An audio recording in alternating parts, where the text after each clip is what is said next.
अस्सलाम वालेकुम friends, welcome to my channel mock preps. आज की वीडियो का हमारा टॉपिक है नॉर्मल डिस्ट्रीब्यूशन। नॉर्मल डिस्ट्रीब्यूशन हमारे पास क्या होती है? ये हमारे पास कुछ स्पेसिफिक वैल्यूज़ की नंबर ऑफ़ अकरेंस को शो करता है। फॉर एग्जांपल हमारे पास कुछ स्पेसिफिक वैल्यूज़ होती हैं डेटा में, और वो कितने टाइम्स उस डेटा में अपीयर हुई हैं वो हमें शो करवाया जाता है नॉर्मल डिस्ट्रीब्यूशन के थ्रू। ठीक है, अब नॉर्मल डिस्ट्रीब्यूशन के अंदर दो मेन चीज़ें होती हैं। एक होता है सिमेट्रिक और एक होती है बेल शेप्ड कर्व। ठीक है, नॉर्मल डिस्ट्रीब्यूशन में हमारे पास एक बेल शेप कर्व बनती है और वो सिमेट्रिक होती है। ठीक है, अब अगर वैल्यूज़ हमारे पास इवनली डिस्ट्रीब्यूटेड होंगी अलोंग द मीन तो वैल्यूज़ की डिस्ट्रीब्यूशन जो है वो यूनिफॉर्म होगी। लेकिन अगर वैल्यूज़ जो है वो इवनली डिस्ट्रीब्यूट नहीं होंगी तो यूनिफॉर्मिटी डिस्टर्ब हो सकती है।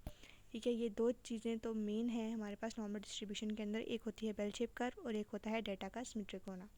ठीक है, उसके बाद हमारे पास नॉर्मल डिस्ट्रीब्यूशन में एक बात यह भी आती है कि अगर प्रोबेबिलिटी डेटा की ठीक है तो जो डेटा है वो हमारे पास सिमेट्रिक होगा और हमेशा बेल शेप कर्व ही फॉर्म करेगा आफ्टर प्लॉटिंग। ठीक है, अगर उसने बेल शेप कर्व फॉर्म ना की तो हम कह सकते हैं कि उसकी प्रोबेबिलिटी जो है वो थोड़ी सी ख़राब है। ठीक है, प्रोबेबिलिटी फाइंड होने का मतलब ये होता है कि जो प्रोबेबिलिटी है हमारे पास वो 0 से 1 के बीच आनी चाहिए, लेकिन अगर 1 से एक्सीड कर जाती है तो इसका मतलब है कि हमारी प्रोबेबिलिटी फॉर श्योर रॉन्ग है।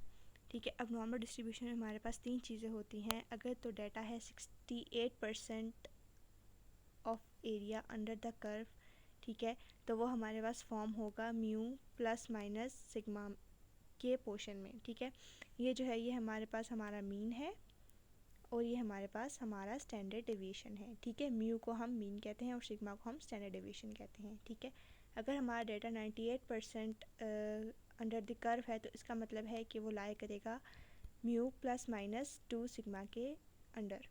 ठीक है, और अगर हमारा डेटा 99.9% अंडर द कर्व है तो वो फाउंड होगा म्यू प्लस माइनस 3 सिग्मा में, मतलब इसके पोर्शन में। ठीक है, plus minus right side of the graph और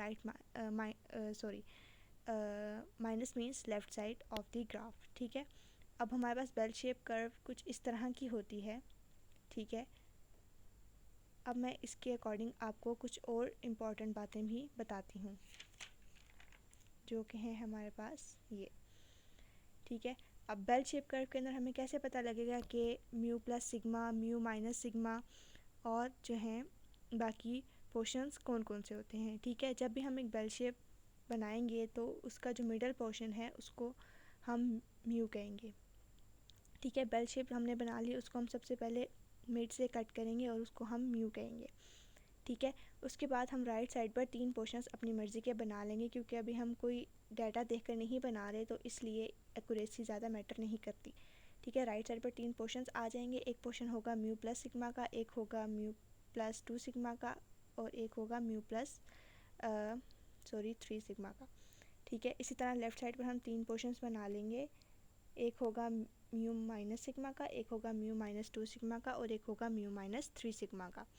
ठीक है, इसी तरह अगर डेटा इस पोर्शन में लाई करेगा तो वो 65% होगा, इस पोर्शन में लाई करेगा तो 95% होगा, इस पोर्शन में लाई करेगा तो 99.97% होगा।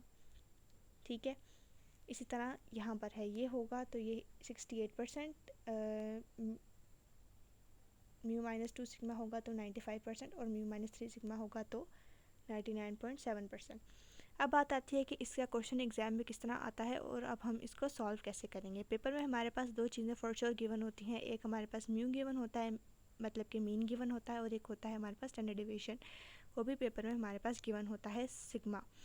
ठीक है, और हमें नॉर्मल डिस्ट्रीब्यूशन फाइंड करनी होती है। ठीक है, इस क्वेश्चन में तो मैं आपको तीनों बारी बारी फाइंड करके दिखाऊंगी, लेकिन हो सकता है कि पेपर में आपसे कोई एक ही पूछा जा रहा हो, लेकिन उसमें मेंशन होगा कि आपने किस वाले का फाइंड आउट करना है, मतलब कितने परसेंट डेटा का आपने फाइंड आउट करके दिखाना है। ठीक है, तो सबसे पहले हमारे पास आता है 68% of area under the curve. इसका क्या फार्मूला है? Mu plus minus sigma. ठीक है, म्यू प्लस सिग्मा हमने यहाँ पर कर लिया और म्यू माइनस सिग्मा हमने यहाँ पर कर लिया। अब हम इसमें सिंपली वैल्यूज़ पुट करेंगे। म्यू की वैल्यू हमने सपोज की थी 2 और सिग्मा की 46। ठीक है, 2 + 46 क्या हुआ? 48, और म्यू माइनस सिग्मा में भी इसी तरह हम वैल्यूज पुट करेंगे तो वो क्या आ जाएगा -44। तो ये हमारा 68% of area under the curve हमें मिल गया। ठीक है, इसी तरह हम फाइंड आउट करेंगे 95% of area under the curve. उसका फार्मूला होता है हमारे पास mu plus minus 2 sigma. Plus 2 sigma हमने इस साइड पर लेफ़्ट साइड पर कर लिया और -2 सिग्मा हमने राइट साइड पर कर लिया। उसी तरह हम वैल्यूज़ पुट करेंगे। 2 + 2 × 46 क्या बना हमारे पास 94। या आप कैलकुलेटर पर कैलकुलेट करेंगे तो ये 94 ही बनेगा। ठीक है, 46 × 2 हमारे पास 92 होता है। ठीक है, 92 में 2 प्लस करेंगे तो 94 आएगा। इसी तरह जब हमने इसके अंदर वैल्यूज पुट की तो ये हमारे पास -90 आएगा। ये हमारे पास 95% of area under the curve found हो गया। अब अगर हम बात करें 99.97 of area under the curve find करने की, तो वो कुछ इस तरह से फाइंड होगा कि हम इसी प्रोसीजर से फाइंड आउट करेंगे, लेकिन 2 की जगह 3 आ जाएगा। ठीक है, तो जब हमने वैल्यूज पुट की 46 × 3 हमारे पास होता है 138। 138 × 2 हमने किया तो 140। इसी तरह जब हम माइनस की साइड पर जाएंगे तो ये हमारे पास -136 बनेगा। पेपर में आपके पास ये तीनों फाइंड आउट करने के लिए आ सकते हैं या कोई एक फाइंड आउट करने के लिए आ सकता है। तो आपने बस सिंपली ये फार्मूला लगाकर इनकी वैल्यूज़ को फाइंड आउट कर लेना है। होप सो आपको ये टॉपिक समझ आया होगा। अगर कोई भी क्यूरी हो तो आप कमेंट सेक्शन में मुझसे पूछ सकते हैं। Thanks for watching this video guys.